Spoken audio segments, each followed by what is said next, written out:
সাদা কালো multimedia news হাউসের পক্ষ থেকে বিখ্যাত অনুসন্ধানী ও অপরাধ বিষয়ক সাংবাদিক মোহাম্মদ কামাল উদ্দিন এর উপস্থাপনায় ধারাবাহিক অনুষ্ঠান অপরাধ কথা।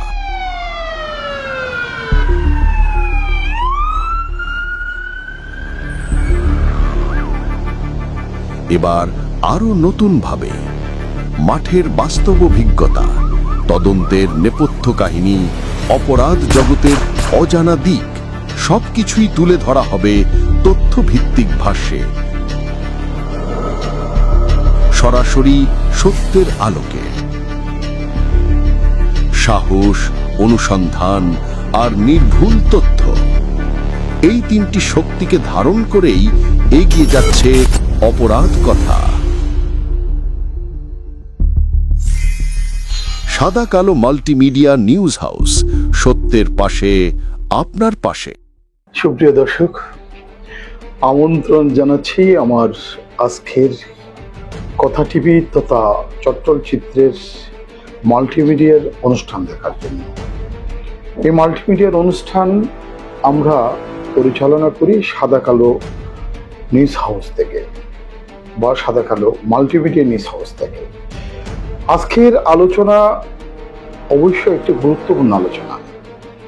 আমি আজকের আলোচনা কোনো টক শো নয়, কোনো বিনোদন নয়, কোনো জাতীয় বা আন্তর্জাতিক রাজনৈতিক নয়। আজকে এমন একটা আলোচনা আমি অবধারণ করব, উপস্থাপন করব, সেটা অনেকের কাছে অজানা, অনেকের কাছে জানা। জানা অজানা রহস্য আমি আজকে উপস্থাপন করছি। আজকের কথার শিরোনাম অপরাধ কথা। তাহলে বলতে পারেন যে অপরাধ কথা, এত কথা থাকতে আমি অপরাধ কথা কেন বলতে যাব? অপরাধের কথা সাধারণত অপরাধীরাই বলে, কিন্তু আমরাও তো এক ধরনের অপরাধী, যারা সংবাদপত্রের সাথে জড়িত, যারা লেখালেখির সাথে জড়িত, তারাও কিন্তু বিভিন্নভাবে অপরাধী। কারণ অপরাধের বিরুদ্ধে লিখতে হলে তাকে নিজেকে অপরাধীর মতো ছদ্মবেশে কাজ করতে হয়। ডাকাতের বিরুদ্ধে লিখতে হলে ডাকাতের ছদ্মবেশ হয়, চোরের বিরুদ্ধে লিখতে হলে চোরের ছদ্মবেশ হয়, খুনির বিরুদ্ধে লিখতে হলে খুনিদের মতো আচরণ করতে হয়। যার কারণে আমাদের অস্ত্র হলো কলম, আর অপরাধীদের অস্ত্র হলো মানুষ মারার হাতিয়ার এবং আগ্নেয়াস্ত্র। সেই আগ্নেয়াস্ত্র দিয়ে গত কদিন আগেই সরোয়ার বাবলা যখন প্রকাশ্য নিহত হলো, হত্যাকারীরা যখন হত্যা করে চলে গেল, সবচেয়ে আলোচনায় চলে আসছে বাংলাদেশ জাতীয়তাবাদী দল বিএনপির বোয়ালখালী আসন থেকে মনোনীত আগামী নির্বাচনের, যিনি সংসদ নির্বাচনে প্রার্থী হচ্ছেন বা হবেন, যিনি বিএনপির মহানগর আহ্বায়ক, বর্ষিয়ান রাজনীতিবিদ আমাদের এরশাদুল্লাহ সাহেব যখন গুলিবিদ্ধ হলেন, তখন সারা দেশ তথা সারা বিশ্বের কাছে একটি অশনি সংকেত পৌঁছে গেছে যে অপরাধ জগতের এরা কারা, কেন বারবার হত্যা করে আসামিরা পার পেয়ে যাচ্ছে। গত কদিন আগে রাউজানের হিসাব করেছি আমরা, 17টি হত্যা হয়েছে 14 মাসে। একেবারে শেষ হত্যা হয়েছে রাউজানে, সেটা হলো আব্দুল হাকিম হত্যা। আমি আব্দুল হাকিম হত্যাতে যাচ্ছি না, আমি যাচ্ছি আমাদের চট্টগ্রাম শহরে পাঁচলাইশ, বদ্রহাট, বাইজিত এলাকায় যেসব হত্যাকাণ্ডগুলো করেছে সেই স্মৃতিময় কথাগুলো আমি উপস্থাপন করছি। আবার সাংবাদিকতা, লেখালেখির কিন্তু শুরু হয়েছে ক্রাইম সাংবাদিকতার মাধ্যমে, অপরাধ সাংবাদিকতার মাধ্যমে। আমি 1987-88 সালে লেখালেখিতে আসলেও পুরোদমে কিন্তু লেখালেখি এবং গবেষণা অপরাধ জগতের লেখাতে গিয়েছি 90 সাল থেকে। আমি আমার দাঙ্গাবাজি লেখা এবং প্রশাসনের টনক নড়ে যাওয়ার মতো লেখা আমি তখন লিখতাম, এবং লেখার মধ্যে আমি একটি মেসেজ দিতাম। সেই অপরাধের কথা লিখতে গিয়ে কখন নিজেকে অপরাধী ভাবা শুরু করেছি, আজকের দীর্ঘ বছর পর আমি সেই 1997 সালের একটি হত্যাকাণ্ডের সূচনা দিয়ে আজকের কথা শুরু করছি। এর আগে অনেক হত্যাকাণ্ড রয়েছে, আমি বললাম এই যে সরওয়ার বাবলার হত্যার পূর্বের ধারাবাহিকতা আমি অবধারণ করছি। অনেক হত্যার কথা এই মুহূর্তে আনছি না। প্রথম তাদের যে হত্যাকাণ্ড, বিশেষ করে শিবিরের হুমায়ুন ছিল, হুমায়ুনের নেতৃত্বে এবং কুকুমনির নেতৃত্বে প্রথম হত্যাকাণ্ড ঘটে বদ্রাট চানগাঁও আবাসিক এলাকায়। ছাত্রলীগের যে তিনজনকে হত্যা করা হয়েছে, এনাম, মনসুর, শহীদ, তিনজনকে প্রকাশ্য হত্যার পরেই হত্যার খেলা শুরু হয়েছে। সেই হত্যার পর তখন চট্টগ্রামে এক ধরনের অরাজকতা সৃষ্টি হয়েছিল। সদ্য আওয়ামী লীগ কিন্তু ক্ষমতায় আসছে। তখন আওয়ামী লীগের সময় আওয়ামী লীগের সমর্থনে ছাত্রলীগের এনাম, তারা ছাত্রলীগ করত, তাদেরকে বদ্রাট আবাসিকে প্রকাশ্য হত্যা করা হয়। এই হত্যাকাণ্ডের সূচনা এবং আজকের যে বড় সাজ্জাদ বলা হচ্ছে, যার কথা বারবার বলছি, সাজ্জাদের বাড়ি হলো চালদাতলি ফাঁসলাইশের গনি কন্ট্রাক্টরের বাড়ি, এবং গনি কন্ট্রাক্টরের ছেলে। গনি কন্ট্রাক্টর হলেন একজন আমাদের উপমহাদেশের বড় ঠিকাদার ছিলেন। বদ্রাটের ত্রিফল মার্ডারের পর গনি কন্ট্রাক্টরের বাড়িতে হামলা হয়েছিল। কেন হামলা হয়েছিল? তখন গনি কন্ট্রাক্টরের বাড়িতে যারা হত্যার সাথে জড়িত ছিল, শিবিরের ক্যাডার বলেন বা তৎকালীন যারা শিবিরের নামদারি, শিবিরের পদবি কিন্তু ব্যবহার করতো না, একমাত্র মহিবুল্লাহ কুকুমনি ছাড়া। কুকুমনি ইউএসটিসির ছাত্র ছিল। তখন তারা সন্দেহ করেছিল গনি কন্ট্রাক্টরের বাড়িতে, অর্থাৎ সাজ্জাদদের বাড়িতে। সাজ্জাদ তখন ছোট, মাত্র 12-14 বছর বয়স। তখন গনি কন্ট্রাক্টরের বাড়িতে বিশাল হামলা হলো এবং তার বাড়ি জ্বালিয়ে দিল, গাড়ি জ্বালিয়ে দিল। কিন্তু গনি কন্ট্রাক্টর বা সাজ্জাদের বাবারা কিন্তু হত্যার সাথে জড়িত নয়, তারা কিন্তু কিছুই জান না। এই হত্যাকাণ্ডের সময় আমি সত্য উদ্ঘাটন করার জন্য, তখন আমি অপরাধ জগতে কাজ করছি, অপরাধ জগৎ ম্যাগাজিনে, তখন আমি নেমে গেলাম তাদের আসল রহস্য উদ্ঘাটন করার জন্য। এই আসল রহস্য উদ্ঘাটন করতে গিয়ে দেখলাম ত্রিফল মার্ডার কিন্তু হয়েছে। যারা হত্যা করেছে, বিশেষ করে হুমায়ুনকে পরবর্তী র্যাবে গুলি করে মেরে ফেলছে। কিন্তু গনি কন্ট্রাক্টর বা সাজ্জাদের বাবারা কিন্তু, বা সাজ্জাদের পরিবার, তার বড় ভাই ছিল জসিম, যদিও কুকুমনির অনুসারী ছিল, কিন্তু তারা হত্যার সাথে জড়িত ছিল না। তখন গনি কন্ট্রাক্টরের পক্ষে আমি নিউজ করলাম একটি প্রধানমন্ত্রী, তখনকারও প্রধানমন্ত্রী শেখ হাসিনা, তার কাছে একটি লেখা আমার হাতে লিখলাম আবেদন। সে আবেদনের প্রেক্ষিতে একটি তদন্ত টিম আসলো ঢাকার থেকে। তদন্ত টিমের প্রেক্ষিতে তখন ফাঁসলাইশের এসি ছিলেন এন ফালিদ, যার বাড়ি ছিল সাতকানিয়া, পরবর্তী তিনি মারা গেছেন। এই ফালিদ বাবু একটি 12 পৃষ্ঠার প্রতিবেদন করেছিলেন। তখন প্রতিবেদনে ক্লিয়ার পরিষ্কার হয়েছেন এই সাজ্জাদের পরিবার বা গনি কন্ট্রাক্টর পরিবার ত্রিফল মার্ডারের সাথে জড়িত নয়। যার কারণে তখন এই হত্যার মূল হোতা ছিল কে? এই হত্যার মূল হোতা যারাই ছিল, তাদের কথা স্পষ্টভাবে তুলে ধরছে।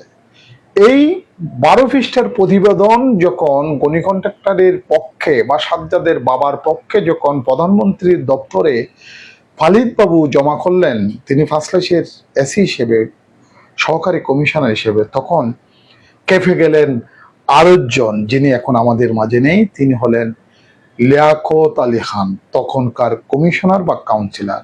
তিনি ছিলেন মহানগর আওয়ামী লীগের শ্রম সম্পাদক এবং মহিউদ্দিন চৌধুরীর অনুসারী। তিনি মহিউদ্দিন চৌধুরীকে অনুকরণ করতেন। তিনিও এক সময় শ্রমিক নেতা ছিলেন, যেই এই টেক্সটাইল মিলের। তো যাই হোক, তখন গনি কন্ট্রাক্টরের বিরুদ্ধে উঠে পড়ে লেগে গেল কে? লিয়াকত আলী খান। গনি কন্ট্রাক্টর বাড়িতে হামলার নির্দেশ, গাড়ি জ্বালানো, তাদের বাড়ি জ্বালানো, সবকিছু। তিনি আমিনজুদ মেলের শ্রমিক নেতা হিসেবে তার একটা প্রভাব ছিল, তার এলাকা ফাঁসলাইশ, এবং সেই সুবাদে তিনি শ্রমিক লীগের যে একটা প্রভাবশালী নেতা, আওয়ামী লীগ ক্ষমতায়। তখন এই যুদ্ধ শুরু হয়ে গেল এবং প্রশাসনের সাথে লিয়াকত আলী খানের সাথে। তখন লিয়াকত আলী খান নিরাপত্তার অজুহাত দেখিয়ে প্রধানমন্ত্রী তথা স্বরাষ্ট্রমন্ত্রী তখন ছিলেন নাসিম সাহেব। নাসিম সাহেবের কাছে একটি দরখাস্ত করলেন, আমাকে নিরাপত্তা দিতে হবে। তখন আবার একটি প্রতিবেদন দিলেন প্রশাসন, বিশেষ করে পালিত বাবু বললেন, এখানে 41টি ওয়ার্ডে অনেক কমিশনার রয়েছে, 41 জন, কিন্তু কেউ নিরাপত্তার কথা বলছেন না। লিয়াকত আলী খান সাহেব কেন তার নিরাপত্তার প্রয়োজন হয়েছে? প্রয়োজন হয়েছে এই কারণে তিনি অপরাধের সাথে জড়িত হয়ে গেছে, যার কারণে লিয়াকত আলী খানের বিরুদ্ধেই প্রধানমন্ত্রীর দপ্তরে রিপোর্ট উল্টা গিয়েছিল। উল্টা যাওয়ার পর প্রশাসনের সাথে তখন লিয়াকত আলী খান তথা মহিউদ্দিন চৌধুরী তথা তখনকার শ্রমমন্ত্রী মান্নান সাহেবের সাথে বড় ধরনের প্রশাসনিক গ্যাপ হয়ে গেছে। এর মধ্যে প্রশাসন কিন্তু পুলিশ, আজকের পুলিশ নয়, তখনকার পুলিশ লিয়াকত আলী খানকে মিমি সুপার মার্কেটের স্বর্ণের দোকান ডাকাতির কিন্তু মামলার আসামি করা হয়েছিল মামুনকে সহ এমএস কলেজের। তখন কমিশনার লিয়াকত আরো কেঁপে গেলেন। তাদের সরকার, তারা ক্ষমতায়, কিন্তু তারা প্রশাসনের কোনো সাপোর্ট পাচ্ছে না। সাপোর্ট বলতে অর্থাৎ অন্যায়ভাবে সাপোর্ট পাচ্ছে না। হত্যা হয়েছে, ত্রিফল মার্ডার, এটাও সত্য, কিন্তু গনি কন্ট্রাক্টরের বাড়িতে হামলা হয়েছে, এটাও সত্য, কিন্তু ত্রিফল মার্ডারের সাথে গনি কন্ট্রাক্টরের বা সাজ্জাদের পরিবার জড়িত ছিল না। বিধায় সেখানে প্রশাসন নিরপেক্ষভাবে প্রতিবেদন উপস্থাপন করেছে। এই যে ধারাবাহিকতা পরবর্তী চলে আসলো, একেবারে এই হত্যার মূল নায়ক কে ত্রিফল মার্ডারের, তখন বাছাই করলো কুকুমণিকে। কুকুমণিকে বললাম, প্রথমে বলেছি কুকুমণির বাড়ি বলখালি, থাকতো হাটাজারি, সেই ইউএসটিসি ছাত্র। কুকুমণি হলো এই যে হাবিব খান এবং শিবিরের যে যে গ্রুপটা ছিল তাদের নেতা। গনি কন্ট্রাক্টর ছেলে জসিমেরও নেতা, জসিম কিন্তু ফুটবল খেলোয়াড় ছিল। তখন এই হাবিব খান এবং সবাই মিলে তারা করল কি, অস্ত্র সংগ্রহের জন্য দুবাইওয়ালা সালামকে কিডন্যাপ করলো। সালামের বাড়ি কিন্তু কমিশনার লিয়াকত আলী খানের এই জায়গায় কমিশনার লিয়াকত আলী খানকে অর্থ যোগান দিতেন, যার কারণেই এবং সালামকে কিডন্যাপ করা হলো। তখন ওসি ছিলেন আবুল কালাম আজাদ, পাঁচলাইশ থানা, তখন বাইজিদ থানা আবিষ্কার হয়নি। এবং এই কমিশনার লিয়াকত তখন আরো কেঁপে গেল। পরবর্তীতে অনেক ঘটনা ওইটাকে উদ্ধার করার জন্য, এবং শিবিরের নাসির কিন্তু তখন জোরালো ভূমিকা রেখেছিলেন, কিন্তু এই কিডন্যাপের সাথে নাসির জড়িত ছিল না। জড়িত ছিল তখন হাবিব খান, এখন ফেরিসে আছেন, 8 মার্ডারের ফাঁসির আসামি, তখন জড়িত ছিল। কিন্তু তখন সাজ্জাদ ছোট আগে বলেছে, তখন এই যে কুকুমণি, তাদের সাথে ছিল শফি, বলখালি জমির, এখন তারা অনেকে ছিল। তার মধ্যে এইটার সাথে এই কিন্তু এই শিবিরের নাসির তখন জড়িত ছিল না। তখন প্রশাসন যখন শিবিরের নাসিরের ছেলে পেলেদেরকে গ্রেপ্তার করা শুরু করছে, তখন নাসির পাগল হয়ে গেছিল এই সালামকে উদ্ধার করার জন্য। এবং আমি একদিকে প্রশাসনের পক্ষ হয়ে এবং কিডন্যাপকারীদের বিরুদ্ধে লেখালেখি করলাম, এবং প্রশাসন আমাকে ধরেছে একটি লিয়াজো করার জন্য। তখন মন্ত্রী মান্নান সাহেব থানায় গিয়েছিলেন, থানায় বসে এটা সিদ্ধান্ত দিচ্ছেন, 1 দিন 2 দিন 3 দিন 4 দিন 15 দিন 20 দিন 1 মাসও কিন্তু এক উদ্ধার করতে পারছে না।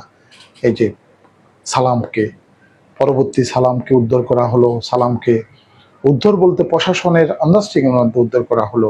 চকরিয়া থেকে সালামকে নিয়ে আসলো, গোলফারের মোড়ে নামিয়ে দিল, এবং পরবর্তী সেই সালাম উদ্ধার হয়ে পাঁচলাইশ থানায় একটি মামলা তখনই হয়েছে। পরবর্তীতে এই মামলার শিবিরের নাসির কিন্তু আসামি হয়েছে, এবং কমিশনার লিয়াকত আমার উপর কেঁপে গেল, কারণ লিয়াকতের বিরুদ্ধে আমি তখন 3টা নিউজ করছি এর আগে সিডিএর কিছু অসঙ্গতি নিয়ে, এবং তখন তিনি সিডিএ চট্টগ্রাম উন্নয়ন কর্তৃপক্ষের মেম্বার। পরবর্তীতে এই ফাঁকে আবার ওখানে এসআই ছিল আবুল হাশেম, পাঁচলাইশ থানা, তার বিরুদ্ধে আমার একটা নিউজ ছিল, কুলগাঁওতে এক মহিলা মার্ডার হয়েছে, বাতিজার হাতে সাসি হত্যা, ওইটার কিন্তু মূল আসামিকে বাদ দিয়ে আবুল হাশেম একটি প্রক্রিয়া করেছিলেন, আমি তার বিরুদ্ধে নিউজ করেছি। এ সালামের মামলার আইন ছিল তখন মোহাম্মদ হাশেম, সালামের কিডন্যাপের মমতা আবুল হাশেম এবং মন্ত্রী মন্নান এবং কমিশনার লিয়াকত বাধ্য করে শিবিরের নাসিরকেও সার্জশিটের মামলাতে আসামি করা হয়েছে এবং আমাকেও কিন্তু ওই মামলার আসামি করা হয়েছিল। আজকে অপরাধের কিন্তু আমি একদিনের জন্য জেলে যাইনি, পরবর্তী কোর্টে আমি সারেন্ডার করার আমি রোহিদাস ম্যাজিস্ট্রেট ছিলেন, ওনার কাছে দেখা করে উনি আমাকে জামিন দিয়ে দিছে এবং সত্যটা উদ্ঘাটন হয়েছে এবং আমি তো তাদের সত্য উদ্ঘাটন করতে গিয়ে এবং কমিশনার লিয়াকতের কিছু অসঙ্গতি আমি প্রকাশ করার কারণে এসআই হাশেমের বিরুদ্ধে অসঙ্গতি প্রকাশ করার কারণে এবং আমাকেও মামলার চার্জশিটে আসামি করেছে এবং শিবিরের নাসিরকেও কিন্তু আসামি করেছে। শিবিরের নাসির কিন্তু তখন গ্রেপ্তার হয়নি, পরবর্তী গ্রেপ্তার হয়েছে। তো যাই হোক, এই মামলা দীর্ঘদিন চলেছে কিন্তু টিকে নাই। পরবর্তী মামলা সবাই বেকসুর খালাস পেয়েছে। তবে আমাকে অনেক চেষ্টা করেছে আটক করার জন্য, কিন্তু আমি তো নির্দোষ, আমি তো অপরাধ অনুসন্ধানী মানুষ। আমাকে কমিশনার লিয়াকত মনে করেছে তার যে মিমি সুপার মার্কেটের ডাকাতি, এই মামলার আসামি হওয়া, অন্যান্য সবকিছু মনে করছে আমি তাকে প্রশাসনের সাথে লেয়াজু করেছি এবং এই তার কারণে সে আমাকে খুব খেপে গিয়ে পূর্বগুড়ের পাশে একটি জায়গার বিষয় নিয়ে আমি তার বিরুদ্ধে কিন্তু সোচ্চার ছিলাম, আমি তার বিরুদ্ধে নিউজ করেছিলাম। তো যাই হোক, আজকে কমিশনার লিয়াকত কিন্তু নেই। আজকে সত্যটা, আজকে অপরাধের কথাটা টেনে আসলাম। এর মধ্যে কুকুমনি এবং গনি কন্ট্রাক্টরের পরিবার এবং লিয়াকতের মধ্যে একটা সন্ধি চুক্তি হলো, কেউ কারো বিরুদ্ধে যাবে না এবং তারা শান্তিভাবে জীবনযাপন করবে। কিন্তু শান্তির মধ্যে অশান্তি চলে আসলো। এই চুক্তির এক সপ্তাহ পরেই নজুমিয়াহাটে অবস্থানকালীন কুকুমনিকে হত্যা করা হলো। কে হত্যা করলো? এমএস কলেজের তখনকার মহিম এবং দুলু, সুনীল এবং কুনি ছিল নজরুলকে তেলের পাটি সাজিয়ে মহিম তারা পাঠিয়েছিল।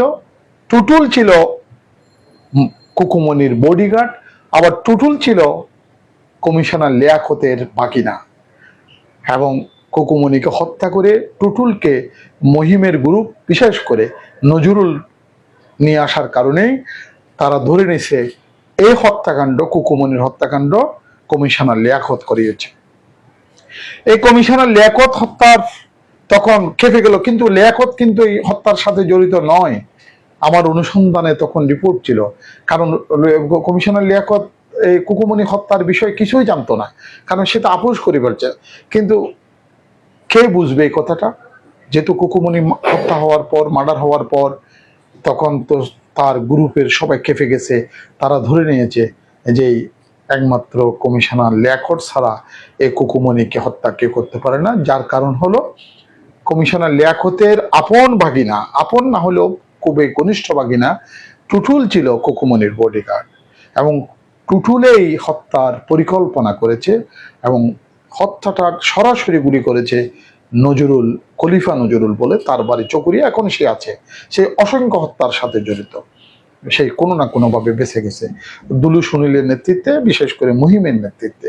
এগুলো আমার কাছে তথ্য আছে, ডকুমেন্টস আছে। আমি ডকুমেন্ট নিয়ে কথা বলি, আমি অনুসন্ধান করেছি, আমি বছরের পর অনুসন্ধান করেছি।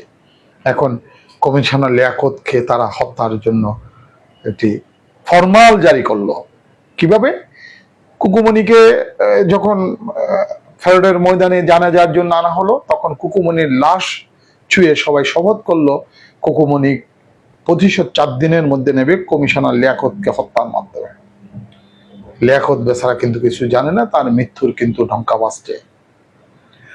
এর মধ্যে 4 দিনের প্রচন্ড বৃষ্টি, 4 দিন যেদিন হবে সেদিন তখন প্রধানমন্ত্রী শেখ হাসিনা রেলওয়ের মাঠে, ফলকগ্রাউন্ড মাঠে কিন্তু মুক্তিযুদ্ধ সমাবেশে আসছিলেন। যার কারণে ওই 4 দিনের দিন কিন্তু কমিশনার লিয়াকতকে তারা হত্যা করতে পারেনি। পরবর্তীতে তাকে হত্যা করলো জুনের 2 তারিখ, জুনের 1 তারিখ দিন, গত রাত জুনের 2 তারিখ 1900, তখনও কিন্তু নাসিম স্বরাষ্ট্রমন্ত্রী। এর মধ্যে এই সারা রাত তারা বিভিন্নভাবে পাহারা দিয়ে কমিশনার লিয়াকতকে বাড়িতে জিম্মি করে রাখবে। কমিশনার লিয়াকত সকালবেলা পালিয়ে যাওয়ার সময়, বর্ষাকাল ছিল, তখন তার একটা সাঁকু দিয়ে, একটি বাঁশের সাঁকু দিয়ে তার নালা পার হওয়ার সময় সে কাদাতে পড়ে গেছে, মোটা মানুষ ছিল, যার কারণে সে উঠতে পারেনি, ওখানে তাকে গুলি করে হত্যা করেছে। এই গুলি করে হত্যার সাথে কিন্তু তখন এই গ্রুপ কিন্তু জড়িত ছিল। তখনও কিন্তু সাজ্জাদ ওইভাবে 5 স্টারে জসিম আরো অনেক ছিল, তারা কিন্তু প্রতিজ্ঞা করেছিল কমিশনার লিয়াকতকে হত্যা করবে। কমিশনার লিয়াকত কিন্তু নির্দোষ বেচারা। তখন আমি আবার নিউজ করলাম কমিশনার লিয়াকতের হত্যার সারা দেশে, এবং স্বরাষ্ট্রমন্ত্রী নাসিমও চট্টগ্রামে আসছিল, অনেক কাহিনী। এরপরে কিন্তু তারা রাজনৈতিকভাবে মামলাটা করেছিল ভিন্ন খাতে। তখন আমি নিউজ করেছিলাম কমিশনার লিয়াকত হত্যার বিচার কখনো হবে না। পরবর্তী দেখা গেল 20 বছর পর কমিশনার লিয়াকত হত্যার সবাই কিন্তু বেকসুর খালাস পেয়েছে। আমি 20 বছর আগে বলেছিলাম 20 বছর 7 মাস পরে মামলা রায় হয়েছে, কিন্তু এই মামলাতে কেউ শাস্তি পায়নি। কমিশনার লিয়াকত মার্ডার হয়েছে এটাও সত্য, কিন্তু তার বিচারে নির্দোষ প্রমাণিত হয়েছে এটাও সত্য, কারণ সঠিকভাবে মামলাটা তারা করতে পারেনি। তাহলে হত্যাকাণ্ড শুরু হয়েছে ত্রিপল মার্ডার, এর পরবর্তী হলো কুকুমনি মার্ডার, এরপরে মানে কমিশনার লিয়াকত মার্ডার, এর পরবর্তী আসলো বদ্দারহাটের মানে বদ্দার পুকুরের পারে 8 মার্ডার। এই 8 মার্ডারের মধ্যে এই সাজ্জাদ তারা কিন্তু তখন ইনভলভ হয়ে গেল। আবিব খান, সাজ্জাদ আর পুরো গ্রুপেই মানে তখন এই সাজ্জাদ ক্রাইম জগতের মধ্যে অনুপ্রবেশ করলো। এবং 8 মার্ডারের কিন্তু ওইটা ছিল বাকলিয়া সরকারি পলিটেকনিক্যাল কলেজ বা গভর্নমেন্ট কলেজ, যেটাকে ইনস্টিটিউট কলেজ যেটা করা হয়েছিল প্রথম, ওই কলেজের একটি অনুষ্ঠানের জন্য ছাত্রলীগের আজম ও নাসিরের অনুসারীরা যখন যাচ্ছে, তখন তাদেরকে পথে গতিরোধ করে এবং বদ্দার পুকুরের পাড়েই তাদেরকে প্রকাশ্য হত্যা করা হয়েছে। মানে 8 জনকে স্পটে হত্যা করা হয়েছিল, যেটাকে বলা হতো 8 মার্ডার। ওইটা চট্টগ্রামের জন্য একটি ঐতিহাসিক মার্ডার। সারা বাংলাদেশে কিন্তু এইটা নিয়ে আলোচনা, সারা পৃথিবীতে আলোচনা, তখন সব জায়গায় ছড়িয়ে পড়েছে 8 মার্ডার। এরপরে অবশ্যই এর আগে কিন্তু শিবির নাসির কিন্তু গ্রেপ্তার হয়ে গেছে অস্ত্র নিয়ে, যে প্যারেডের ময়দান থেকে, ময়দানের পাশের ওই যে চট্টগ্রাম কলেজের ওখান থেকে, এবং ওখান থেকে অস্ত্র উদ্ধার হয়েছে। এর আগে মন্টু অস্ত্র নিয়ে গ্রেপ্তার হলো। মন্টু মানে বিশেষ করে তৈয়বকে হত্যার জন্য গিয়েছিল ফটিকছড়ি, নাসিরের অস্ত্র ছিল ওইগুলো। পরবর্তীতে এরা এই মন্টু এখন কিন্তু এই গোপাল কৃষ্ণ মৌরির হত্যাকাণ্ডের ফাঁসির আসামি মন্টু। তবে গোপাল কৃষ্ণ মৌরির হত্যার সাথে কিন্তু মন্টু জড়িত নয়। মন্টু কিন্তু অনেক হত্যার সাথে জড়িত, যেমন আপনার 8 মার্ডারের সাথে জড়িত, বা নুরুসভা জনপ্রিয় হোটেলের এই যে নুরুসভাকে হত্যা করলো, মন্টু নিজে হত্যা করেছে। কিন্তু মন্টু অনেক হত্যাকাণ্ডের কিন্তু আসামি হয়নি। পরবর্তীতে কিন্তু গোপাল কৃষ্ণ মৌরির মামলা কিন্তু সেই হত্যার সাথে জড়িত না থেকেও কিন্তু সে ফাঁসির আসামি হয়ে গেছে।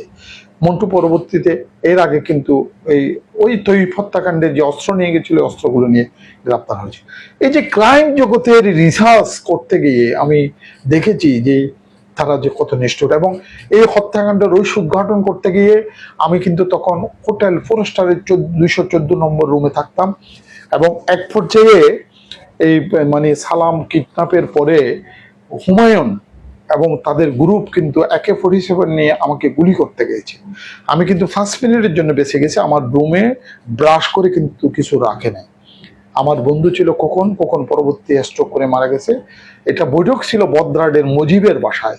মুজিবের বাইরে ছিল মোল্লা, এখন শিবিরের নাসিরের সাথে চলে। মোল্লা সহ একটা প্ল্যান করছে এবং বসছে, যেহেতু এই প্রশাসন এবং সঠিক উদ্ঘাটন বন্ধ করার জন্য আমাকে অর্থাৎ সাংবাদিক কামালকে হত্যা করতে হবে। তখন তারা হত্যার বিষয়টা মুজিবের বাসায় যখন করা হয়েছে, তখন আমার বন্ধু কখন উপস্থিত ছিল। কখন সে খবর পাওয়ার সাথে সাথে সেই 4 স্টার হোটেলে চলে আসছে। 2 মিনিটের মধ্যেই আমাকে হোটেল থেকে কোনো কথা ছাড়া নামিয়ে ফেলছিল। নামার পরে আমি চলে গেলাম চানগা থানায়। চানগা থানার তখন ওসি ছিল মহিউদ্দিন কিন্তু পরবর্তী স্ট্রোক করে মারা গেছে। আমি থানায় ঢুকে তখন মোবাইল ছিল না, তখন আমি 4 স্টার হোটেলে টেলিফোন করলাম। 4 স্টার হোটেলের ম্যানেজার ছিল ফারুক আমাকে বললো, কামাল ভাই আপনি কি আছেন বেঁচে? মানে এই ঘটনা, আমাদের হোটেল তো তছনছ করে ফেলছে, আপনার রুমে ব্রাশ করে। পরবর্তীতে যে জানলাম কেন হুমায়ুন তারা আমাকে গুলি করতে চাইল, তখন তারা সন্দেহ করেছে তাদের যে ছেলে পেলে এবং যে টোটাল মার্ডারের রহস্যগুলো আমি উদ্ঘাটন করে দিয়েছি এবং আমি একমাত্র তাদের বিরুদ্ধে নিউজ করেছি, যার কারণে হুমায়ুন ছিল একটু একেবারে মানে ডিটারমাইন্ড, যাকে হত্যা করার সিদ্ধান্ত নেবে সে প্যারালাইজ ধরনের ছিল, মানে তার যার কারণে হুমায়ুন কিন্তু তার গ্রুপ নিয়ে হোটেল ফরেস্টারের 214 নম্বর রুমে আমাকে হত্যা করতে গিয়েছে। তো যাই হোক, আমি ভাগ্যক্রমে বেঁচে গেছি, হয়তো ওই দিন আমি মারাও যেতে পারতাম।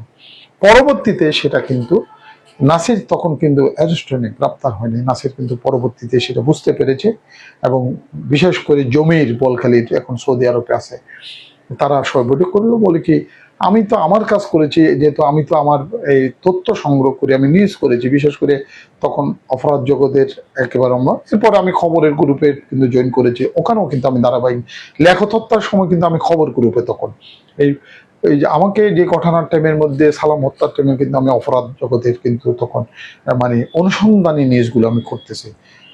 পরবর্তীতে লেখক হত্যার যে নিউজগুলো করেছিলাম তখন আমি খবর গ্রুপের একেবারে, তখন খবর গ্রুপ রমরমা, চিত্র বাংলা, বর্তমান দিনকাল, দৈনিক খবর এবং আরো কয়েকটা টোটাল গ্রুপের মধ্যে প্রচুর পত্রিকা ছিল।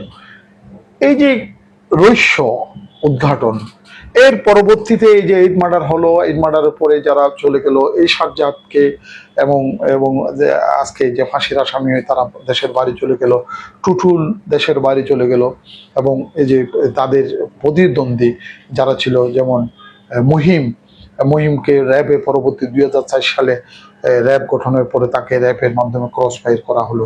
দুলু সুনীল কোনো না কোনো কারণে ভারতে গিয়ে বেঁচে গেলেও 2001 সালে বিএনপি ক্ষমতা আসার পর তারা কিন্তু এখনো বেঁচে আছে, তবে মানে বিগত টাইমের মধ্যে অনেক মানে আকাম কুকামের সাথে জড়িত ছিল। বিশেষ করে এই যে দুলু কিছুদিন আগেও একটি ছেলেকে হত্যা করে কিন্তু এখন কারাগারে আছে। সেই মানে এই যে হত্যাকাণ্ডের রহস্য, অর্থাৎ এই হত্যাকাণ্ডটা শুরু হয়েছে এই আজকে থেকে নয়, এই যে ধারাবাহিকতা, এই যে দীর্ঘ ইতিহাস, দীর্ঘ বছর পর আবার নতুন ভাবে হত্যাকাণ্ড শুরু হলো এবং সাজ্জাদের বাহিনী হিসেবে সারোয়ার বাবলা এবং ছোট সাজ্জাদ, যাকে বুড়ির নাতি বলা হয়, তাদের পুরো গ্রুপ তখন এক হয়ে গেছে। 5ই আগস্ট শেখ হাসিনা যাওয়ার পর এই মানে সারোয়ার কিন্তু জেল থেকে বাইরেছে। সারোয়ার কিন্তু এর আগে অত্যাধুনিক একাধিক অস্ত্র নিয়ে কিন্তু গ্রেপ্তার হয়েছে, তাদের বিরুদ্ধে আমার অনেক নিউজ করেছি আমি, আমার কাছে অনেক তথ্য রয়েছে। পরবর্তীতে তারা কিন্তু নিজেদের স্বার্থে 3জন কি 4জনকে ফাঁসলাইশ এলাকায় মার্ডার করছে। মার্ডারের পরে সারোয়ার বাবলা কিন্তু আলাদা হয়ে গেছে এবং সাজ্জাদকে ধরিয়ে দেওয়ার জন্য প্রশাসনের সাথে আঘাত করেছে এবং প্রশাসনের পাশাপাশি নাসির শিবিরের নাসির যখন কারাগার থেকে 27 বছর পরে বাইরে হয়েছে, তার শেল্টারে চলে গেছে সারোয়ার বাবলা। তখন সাজ্জাদকে হয়তো গ্রেপ্তার করতে হবে, না হয় হত্যা করতে হবে, কিন্তু সাজ্জাদের বাহিনী কিন্তু স্ট্রং এবং যে বড় সাজ্জাদ যাকে বলা হয় গণিঘণ্টার ছিল, আমি আগেই বলেছি, এবং সেই সাজ্জাদ কিন্তু বিদেশে রয়েছে। আমি এমনও বলতে পারি এই যে কোনো এক সময়ের মধ্যে গনি কন্ট্রাক্টরের বাসার থেকে আমার জন্য খাবার দাবারও কিন্তু নিয়ে আসছে, অনেকবার খাবার আয়োজনও করেছে। তাদের যখন সঠিক অনুসন্ধান করে তাদের পক্ষে যখন আমি নিউজ করেছি, তাদের বাড়ি যখন জ্বালিয়ে দিচ্ছে, তাদের বাড়িতে আক্রমণ করতেছে লিয়াকত আলীর গ্রুপে, লিয়াকত আলী খানের গ্রুপ যখন ফাঁসলাইশ এলাকায়, তখন সাজ্জাদ ছিল, আমি দেখেছি। সেই সাজ্জাদ যে পরবর্তীতে একজন বড় সন্ত্রাসী হবে বা মাফিয়া ডন হয়ে যাবে, সেটা আমরা কল্পনা করতে পারিনি। পরে ঢাকা থেকে যখন এই ছোট সাজ্জাদকে যমুনা ফিশার পার্ক থেকে যখন অ্যারেস্ট করা হলো, এই অ্যারেস্টের পিছনে সাজ্জাদের সন্দেহ ছিল এই সারোয়ার বাবলা তাকে গ্রেপ্তার করেছে এবং তার সাথে যারা আরো জড়িত ছিল, এর মধ্যেই ঢাকার আকবর সহ তারা কিন্তু হত্যা করলো। কে করলো? সাজ্জাদের বাহিনীরা করলো এবং লাস্ট হত্যাকাণ্ড হলো সারোয়ার বাবলা। এই যে হত্যাকাণ্ডের, যদি আমি আজকে যে অপরাধ কথাগুলো আমার বইতে কিন্তু ধারাবাহিকভাবে যাচ্ছে, লেখাতে যাচ্ছে, অপরাধ কার্যক্রমগুলো, এই যে অনুসন্ধানী সংবাদগুলো আমরা এখন অনেকে সাংবাদিকেরা কিন্তু রিস্ক নিয়ে করে না। কিভাবে করবে? আমি যখন হুমায়ুন বা শিবিরের নাসির এবং তাদের বিরুদ্ধে যখন আমি নিউজ করলাম, তখন কিন্তু আমাকে তো গুলি করার জন্য গিয়েছে। এবং এমনও সময় গেছে পরবর্তীতে আওয়ামী লীগ সরকারের আমলে এই যে ফজলুল করিমের বিরুদ্ধে যখন আমি নিউজ করেছি, তখনও তো আমাকে গুলি করে হত্যা করার চেষ্টা করেছে, আমাকে এই যে আজিম মাহমুদ কিডন্যাপের মামলার আসামি করেছে। আমি তো আমার লেখার কারণে আজিম মাহমুদকে হয়তো মানে গুম করা হয়েছে, এবং ফজল করিমের বিরুদ্ধে তো সবচেয়ে বেশি আমি নিউজ করেছি। তাহলে অনুসন্ধানী নিউজ করবে কারা, কিভাবে করবে? এবং ফজল করিম তো আমাকে অনেকবার চেষ্টা করেছে, তার বাহিনীরা মানে আমাকে র্যাবের পুলিশে শেল্টার দিয়েছে, এবং বিশেষ করে আমি র্যাবের কাছে কৃতজ্ঞ। র্যাব 7 আমাকে অনেকভাবে এই যে মানে ফজল করিমের সন্ত্রাসীদের থেকে সেভ করেছে। তো বিগত সময় তো যতটুকু বড় বড় ঘটনা ঘটেছে, আমাকে কিন্তু প্রশাসনে কিন্তু শেল্টার দিয়েছে, প্রশাসন সহযোগিতা করেছে। এবং এখন কিন্তু ওই সাংবাদিকতা নেই, এবং ওই হত্যাকাণ্ডের রহস্য, অপরাধ জগতের রহস্য উদ্ঘাটন করার জন্য কিভাবে করবে?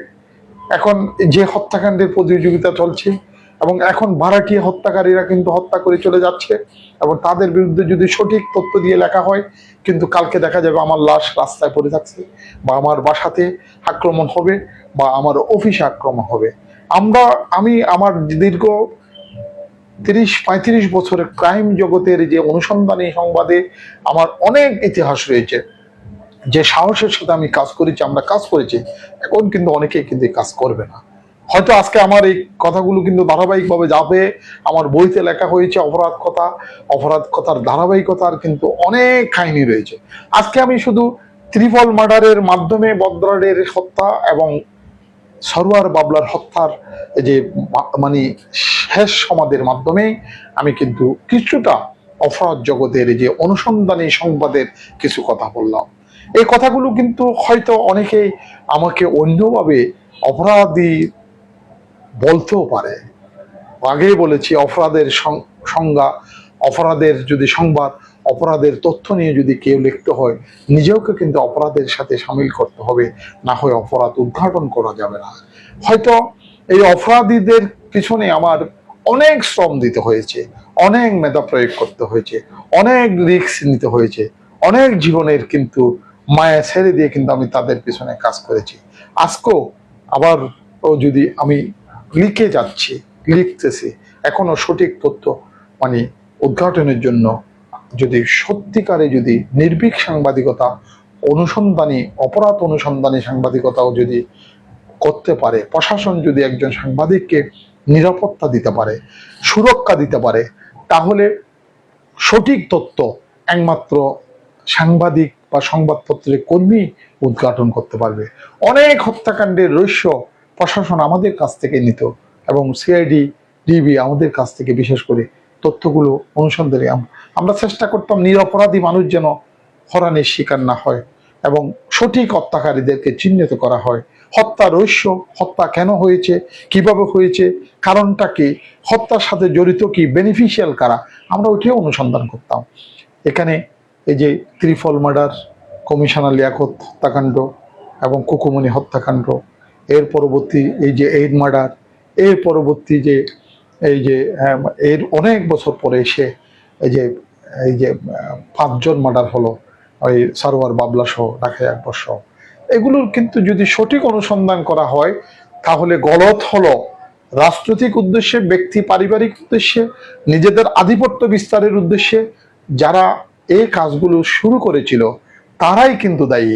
আজকে যদি সঠিকভাবে যদি ত্রিফল মার্ডারের যদি সঠিকভাবে মামলা করা হতো, বদ্রারের এনাম, মনসুর, শহীদদের, এর পরবর্তী কমিশনার লিয়াকত হত্যাকাণ্ড হতো না, এর পরবর্তী কুকুমনি হত্যা হতো না, এর পরবর্তী এন্ড মার্ডার হতো না, এর পরবর্তী আরো যেসব মানে হত্যাকাণ্ড হয়েছে। তা আমি মনে করি যে এই ধরনের অপরাধ কথাগুলো বলা মানে এই যে আমাদের তালাশের মতো অনেক টিম কিন্তু কাজ করতেছে। আমি মনে করি আমি এই যে জীবনের অভিজ্ঞতার আলোকে অসংখ্য মিথ্যা মামলার শিকারও হয়েছে, অসংখ্য সন্ত্রাসীদের মুখোমুখি হয়েছে, এখনো মুখোমুখি হচ্ছে, কিন্তু আমি পরোয়া করি নাই, এবং আমার লেখা জীবনে বন্ধ করি নাই, এবং আমার অনুসন্ধান কখনো বন্ধ করি নাই, এবং আমার কণ্ঠ কখনো বন্ধ করি নাই। আমি সত্য উদ্ঘাটনের জন্য কাজ করে যাচ্ছি, যাব, আগামীতেও যাব। এই অনুষ্ঠানটা আজকের এই আলোচনার মাধ্যমে আমরা শুরু করেছি। আজ এই অনুষ্ঠানের নাম হলো অপরাধ কথা। এই অপরাধ কথা হলো আমার বাস্তব জীবনের অনুসন্ধানী সাংবাদিকতার অংশবিশেষ উপস্থাপনা। এই উপস্থাপনায় হয়তো আমার আজকে অপ্রিয় সত্য কথার জন্য হয়তো আমি আবারও বিপদের মুখোমুখি হতে পারি। আমার মাথায় হয়তো পিস্তল টেকতে পারে, হয়তো আমার কলম রুদ্ধ করার জন্য অনেকে এগিয়ে আসতে পারে, হয়তো প্রশাসনের পক্ষ থেকে হয়তো ভুল বোঝার জন্য আমাকে হয়রানি করার কথাও বলতে পারে। কিন্তু সত্য সত্য হয়ে এই অনুসন্ধান চলবে, চালিয়ে যাব এবং আরো হত্যাকাণ্ডের রহস্য আমি আগামী পর্বের জন্য রেখে দিলাম। আজকের কথা এখানে শেষ করছি। অপরাধ কথার পর্বটি ধারাবাহিকভাবে চলবে। বন্ধুগণ এবং প্রিয় দর্শক, এই অনুষ্ঠানের মাধ্যমে শুধু নয়, আমরা এখন চট্টলচিত্র, কথা টিভি, আমাদের দৈনিক টুরিস্ট, ভোরের আওয়াজ, পাশাপাশি সময়ের আলো সহ অসংখ্য পত্রিকা আমাদের গ্রুপে রয়েছে। আমাদের একঝাঁক টিম, সাহসী টিম নিয়ে আমি কাজ করছি। সকল অপরাধীদের মুখোশ উন্মোচন করব। শুধু হত্যাকাণ্ড নয়, আমি যারা দুর্নীতির সাথে জড়িত, যারা স্বজনপ্রীতির সাথে জড়িত, যারা টাকা আত্মসাতের সাথে জড়িত, সকল ধরনের অপরাধের পিছনে আমার অনুসন্ধান চলবে এবং বিগত সময়ের অভিজ্ঞতার আলোকে এগিয়ে যাব। সাথে আপনারা থাকবেন।